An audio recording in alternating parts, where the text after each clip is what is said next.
Buat kalian yang hobi foto dan videografi, penting banget untuk memahami yang namanya segitiga exposure. Apalagi sekarang ini untuk foto dan video, pakai smartphone aja itu udah bisa. Dan kualitas yang ditawarkan juga semakin menjanjikan. Di kamera smartphone juga sudah ada beragam fitur termasuk shutter speed, ISO, aperture, dan focal length. Lengkap banget kan?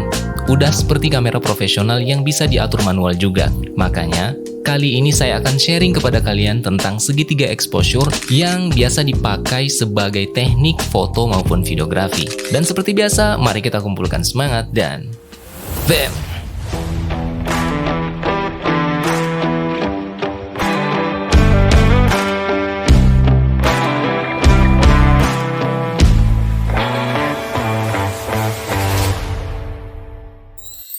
Apa itu segitiga exposure? The exposure triangle atau segitiga exposure merupakan istilah yang menjelaskan 3 elemen dasar untuk exposure foto maupun videografi. Ketiga elemen tersebut adalah aperture, shutter speed, dan ISO. Elemen tersebut ketiganya saling berkaitan dalam mempengaruhi paparan cahaya yang masuk ke dalam kamera. Sementara exposure adalah jumlah cahaya yang dapat mencapai bagian sensor kamera tersebut. Poin penting dalam mengatur segitiga exposure yaitu gimana caranya supaya cahaya yang masuk ke dalam lensa kamera jadi seimbang, di mana proses tersebut dilakukan dengan 3 cara yang berbeda, yaitu aperture. Aperture adalah menangkap cahaya lewat lebar bukaan lensa. Kemudian, shutter speed, yaitu kecepatan aperture terbuka untuk menerima cahaya. Dan yang terakhir adalah ISO, sensitivitas sensor kamera saat memproses cahaya yang masuk. Semua cara atau metode memang berbeda, tapi disarankan nggak cuma pakai satu elemen saja. Soalnya, perubahan yang kalian bikin itu bakalan saling berkaitan serta berpengaruh terhadap elemen lainnya. Aperture. Dalam segitiga exposure, diafragma atau aperture adalah pengaturan untuk membuka iris lensa dengan lebar tertentu sampai film atau sensor terpapar cahaya. Aperture yang terbuka lebar sama dengan membuka jendela rumah dengan lebar, yang berpengaruh terhadap cahaya yang masuk ke dalam rumah. Pengukuran aperture menggunakan f-stop, yaitu f1.2, f1.8, f2.8. Perlu diingat juga kalau angka f-stop semakin kecil, maka bukaan lensa semakin besar. Contohnya, bukaan aperture f1.2 lebih lebar daripada aperture f1.4. Sementara f-number yang semakin kecil berarti area fokus juga makin sempit dan ini disebut depth of field atau istilah trennya itu adalah efek bokeh. Shutter speed.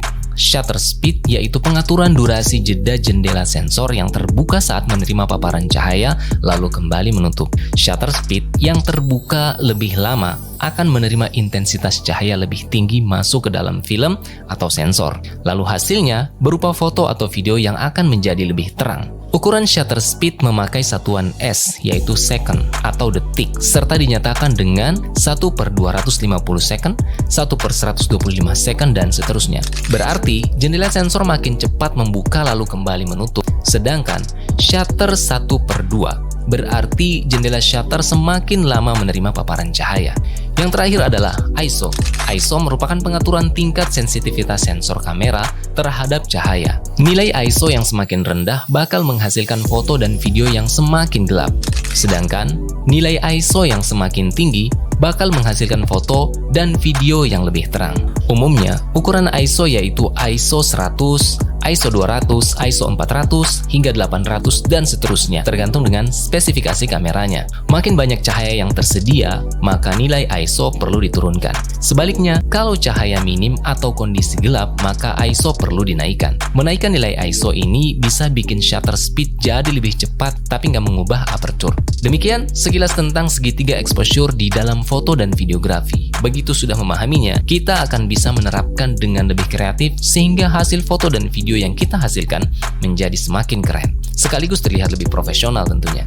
Demikian untuk sharing kita kali ini, semoga bermanfaat dan membantu buat kalian yang mungkin ingin lebih meningkatkan skill foto dan video menjadi lebih baik lagi. Dan sebenarnya sah-sah saja sih pakai mode auto pada kamera kita, tapi nilai seni yang akan kita hasilkan ya akan sangat terbatas dan tentunya berbeda jika kita mampu mengaturnya secara manual. Jika kita mampu mengatur secara manual, maka kita akan mampu mendapatkan experience yang lebih luas dan tentunya tidak perlu bergantung pada mode auto lagi. Jangan lupa untuk like, subscribe, dan share video ini jika menurut kalian bermanfaat dan semakin membantu dalam meningkatkan skill foto dan videografi kalian. Dan buat kalian yang mungkin punya ide dan saran yang positif, silakan banget untuk cantumkan di kolom komentar. Sampai jumpa di video selanjutnya. Terima kasih dan wassalamualaikum warahmatullahi wabarakatuh.